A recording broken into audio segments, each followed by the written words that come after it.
Drive to God 98. एक बार सोनू और सुमन नाम के पति पत्नी रामनगर के एक घर में रहते थे। सोनू फैक्ट्री में काम करता था और सुमन उससे सुबह सुबह लंच पैक करके दिया करती थी। सोनू के साथ सोनू का दोस्त आकाश भी उसी फैक्ट्री में जॉब करता था। अबे, तू तो बड़ी मेहनत कर रहा है। इस फैक्ट्री को अपनी फैक्ट्री समझ रहा है क्या? मुझे तो बहुत भूख लगी है। जल्दी से लंच खोल। क्या दिया है आज भाभी ने लंच में? अरे मेरे दोस्त सबर तो कर, निकाल रहा हूँ अभी लंच। उसके बाद दोनों ने साथ में लंच किया। शाम में छुट्टी के टाइम आकाश कुछ परेशान लग रहा था। क्या बात है आकाश, आज बहुत परेशान लग रहा है। सब ठीक तो है? अरे यार, तू सुनेगा तो तू भी परेशान हो जाएगा। आज मैंने बॉस के ऑफिस के बाहर बॉस को कहते हुए सुना कि कंपनी घाटे में जा रही है, इसीलिए फैक्ट्री से सभी वर्कर्स को निकाल देंगे और ये सिलसिला कल से शुरू हो जाएगा। क्या बात कर रहा है? ऐसा नहीं हो सकता। ऐसा हुआ तो हम सब कहाँ जाएंगे यार? हमें तो कोई और काम भी नहीं आता। जब से काम सीखा है इसी फैक्ट्री में काम किया है।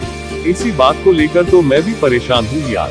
सोनू और आकाश इसी चिंता में घर जा रहे थे। सोनू ने आकाश को अपने घर रुकने को कहा। तभी वहाँ आकाश की पत्नी सीमा भी आ जाती है। सीमा, तुम यहाँ कैसे? क्यों, बस तुम ही यहाँ आ सकते हो, हम नहीं आ सकते क्या? सुमन भाभी ने बुलाया था, कह रही थी गोलगप्पे बना रही हूँ, आकर खा लेना। और अच्छा हुआ आप ही यहीं मिल गए। आप लोगों के लिए भी लाते हैं हम अभी गोलगप्पे।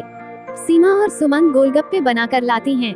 सुमन बहुत अच्छे गोलगप्पे बनाती है। सोनू और आकाश को सुमन के हाथ के गोलगप्पे बहुत पसंद हैं। भाभी, आप खाना तो अच्छा बनाती ही हो, पर गोलगप्पे उससे भी अच्छे बनाती हो। ये बात तो सच है, तुम इतने अच्छे गोलगप्पे बनाती हो कि खाते ही हमारी सारी चिंता दूर हो जाती है। चिंता कैसी?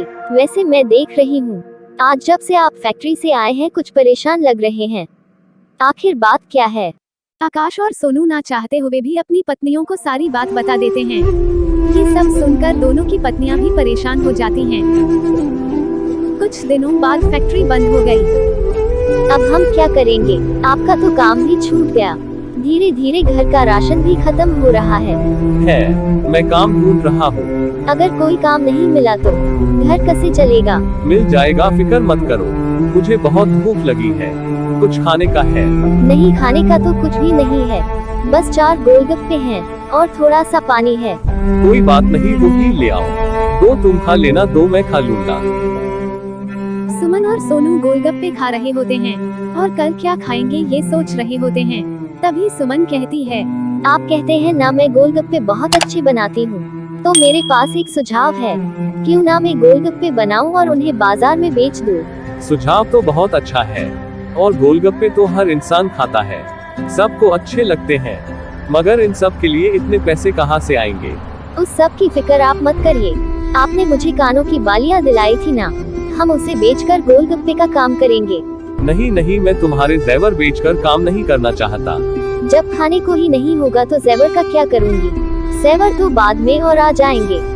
सोनू और सुमन ज्वेलरी स्टोर जाकर सुमन की बालियां बेच देते हैं और बाजार से गोलगप्पे का सामान ले आते हैं। सुमन गोलगप्पे बनाकर तैयार करती है।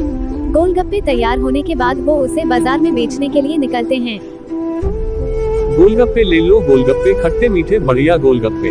बाजार में पहले से ही गोलगप्पे की बहुत सी दुकानें थी, इस वजह से सुमन और सोनू के गोलगप्पे नहीं बिक पा रहे थे। ऐसे ही 3 दिन गुजर गए और सुमन और सोनू का एक भी गोलगप्पा नहीं बिका। 3 दिन हो गए, अभी तक एक भी गोलगप्पा नहीं बिका। अगर ऐसे ही रहा तो ये व्यापार ठप हो जाएगा। अगर ऐसा हुआ तो घर कैसे चलेगा? वो क्या है? ये तो इस समोसे वाले ने अपने समोसे के साथ स्कीम निकाल दी है।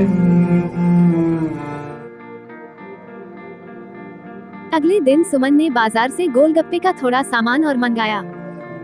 उस सामान से सुमन ने एक बड़ा बाहुबली गोलगप्पा बनाया।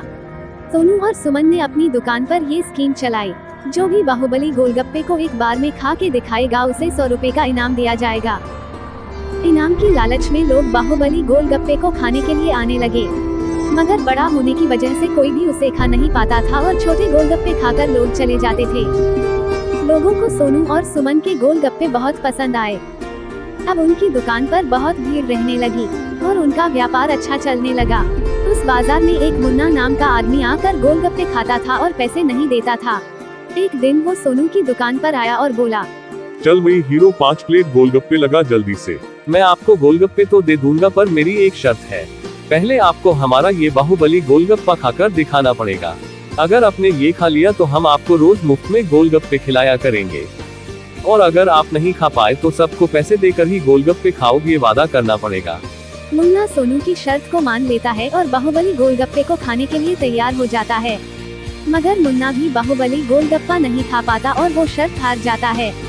इसके बाद वो कभी भी किसी से मुफ्त में गोलगप्पे नहीं लेता, वो सबको पैसे देकर ही गोलगप्पे खाने लगा। मोरल ऑफ द स्टोरी, सीख। इस कहानी से हमें ये सीखने को मिला कि हमें कभी भी कठिन से कठिन परिस्थितियों में भी हार नहीं माननी चाहिए।